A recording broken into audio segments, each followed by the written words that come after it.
Mga boss, ano kaya kung ito yung mangyayari sa 2028 at kung ito ang uupo sa 2028, Philippines will rise again, flying as high as an eagle. Ito mga boss ha, at siguradong masusugpo at mapuputulan na ng mga buntot at sungay yang mga crocs sa House of Representatives, sa Senado at mga ilang politiko mga boss na nagtatamasa sa pera ng taong bayan na hindi masugpo-sugpo at walang investigation na umuusad dahil sa pinoprotektahan, dahil nga sa perang ipinamahagi at hinati-hati nila mga boss. So ganyan katibay ang administration na ang mga magnanakaw nga dati mga boss ay nagtatakip pa ng mukha or nagtatago sa dilim or sa madaling araw or kung walang tao ang inyong mga bahay, doon sila nagnanakaw. Pero iba na daw ang magnanakaw ngayon sa administration ni PBBM dahil nakapulo, nakabarong at talagang desente na ang pagnanakaw sa pera ng taong bayan. Billions at trillions yung kanilang pinaghati-hati at inilagay sa maleta mga boss. Talagang ang naging resulta ay ang paghihirap na tamasa ng mamamayang Pilipino. Pero kung sakaling mga boss na ito ang mangyari sa 2028 ay magtatago na ang mga yan dahil siguradong tutugisin sila ng mga Dutertes. Sara Duterte will be the President of the Philippines sa 2028 mga boss.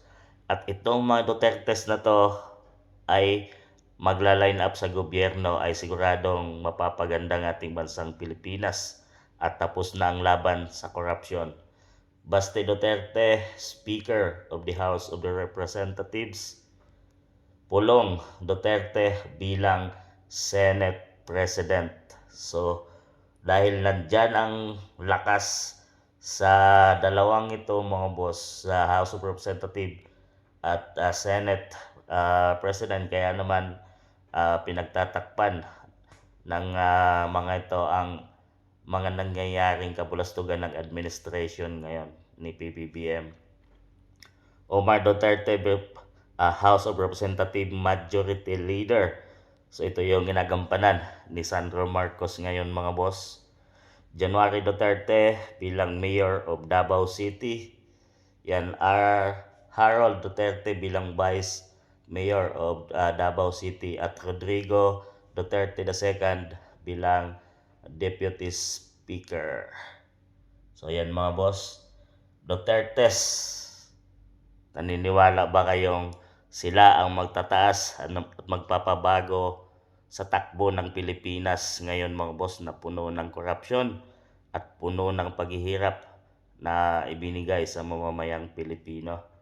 Ito yung Dutertes, siyempre ang puno niyan ay si dating Pangulong Tatay Digong o Rodrigo Roa Duterte. So nakita nyo naman 6 terms niya kung anong ginawa sa bansang Pilipinas at papayag ba kayo na sila itong kanyang mga siblings o kanyang mga lahi ay ang papalit o ang mamumuno sa ating bansang Pilipinas sa darating na 2028? Kayo na humusga mga boss.